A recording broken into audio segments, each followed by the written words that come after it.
You know that feeling? You've got one really important thing on your to-do list, and suddenly, cleaning the entire house seems like the most urgent task in the world. Or maybe you're one of those people who feels like they only do their best work when the deadline is breathing down their neck. Well, if you've ever wondered how to stay motivated, overcome procrastination, and finally unlock that potential you know is in there, you're in exactly the right spot. Because here's the secret. It's not about some talent you're born with. It's actually a set of skills. Skills that anyone can learn. So where are we getting all this from?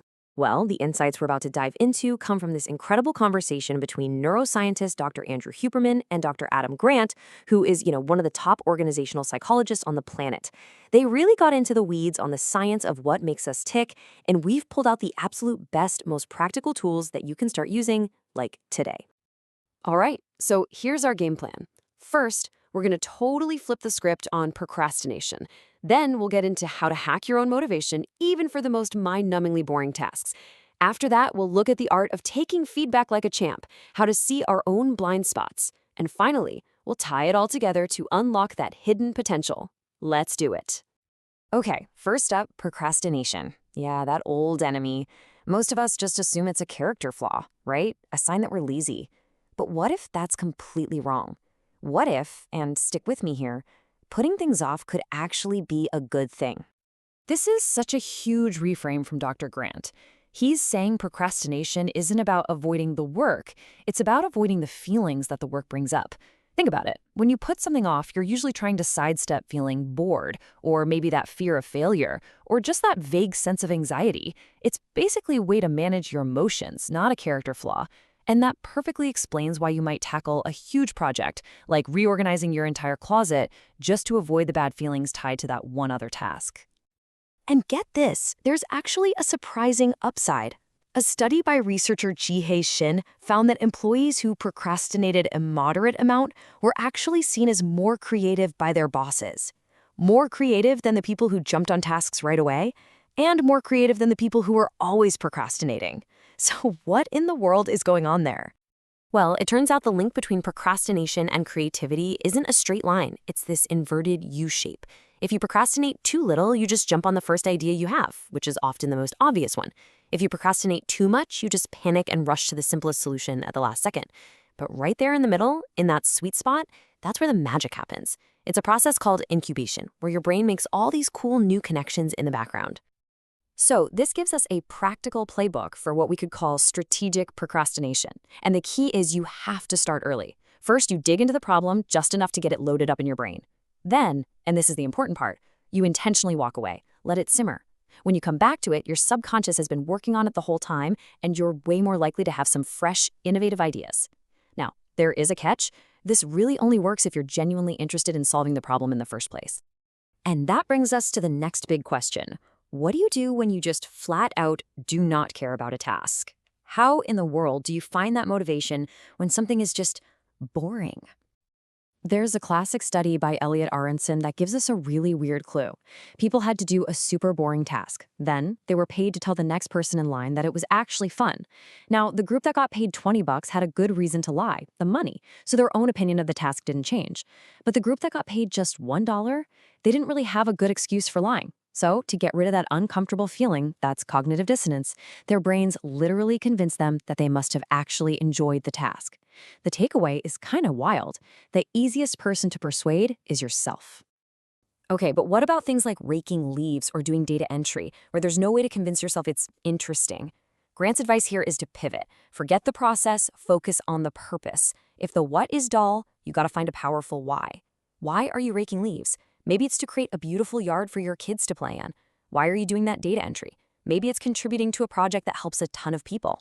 Finding that purpose can pull you through almost anything. And here's a super simple but really effective tool you can use on yourself. It's called motivational interviewing. First, just rate your motivation for a task from 0 to 10. Let's say you're at a 3. Now ask yourself this critical question. Why is it a 3 and not a 0 or a 1? By making yourself state out loud the reasons you do have, even the small ones, you start that powerful process of hearing your own arguments and convincing yourself.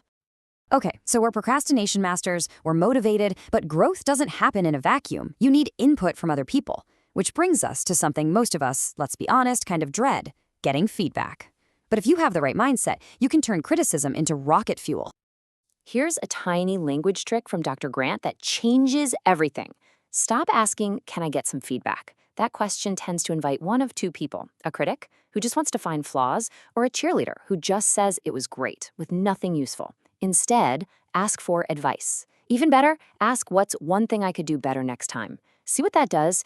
It immediately puts them in the mindset of a coach. It's forward-looking, it's specific, and it's all about improvement.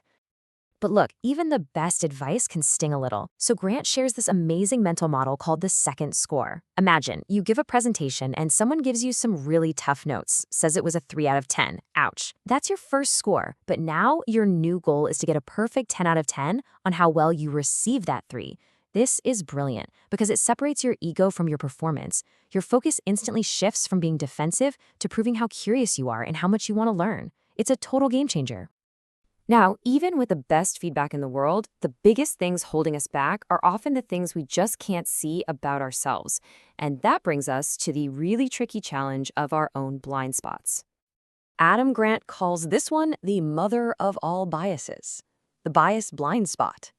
It's this funny thing our brains do where we are experts at spotting the biases in other people's thinking, but we're convinced that we are completely objective. And that's so dangerous. Because the second you think you're not biased is the second you stop questioning your own beliefs. And the wildest part? Research shows this bias is often even stronger in really smart people. So how do you see what's in your own blind spot?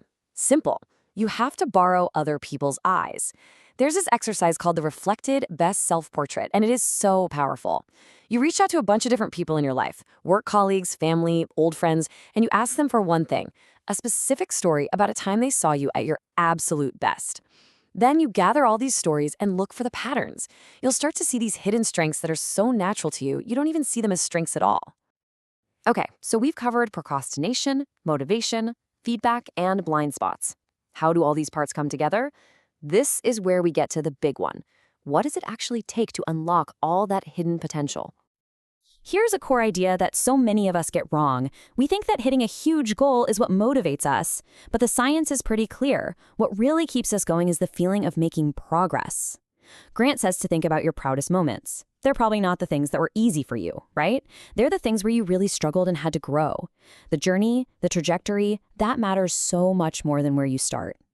And Grant boils down this ability to build progress to 3 key character skills. And these aren't personality traits, they're habits you can build. First, you have to be a creature of discomfort, actively looking for challenges that stretch you. Second, be a sponge, meaning you're always absorbing new stuff, but you're also good at filtering out the noise. And third, and this one might surprise you, you have to be an imperfectionist. Let's really dig into that last one, because it is so important. Being an imperfectionist doesn't mean you do sloppy work. It means you're smart about where you spend your energy. It's the ultimate antidote to burnout.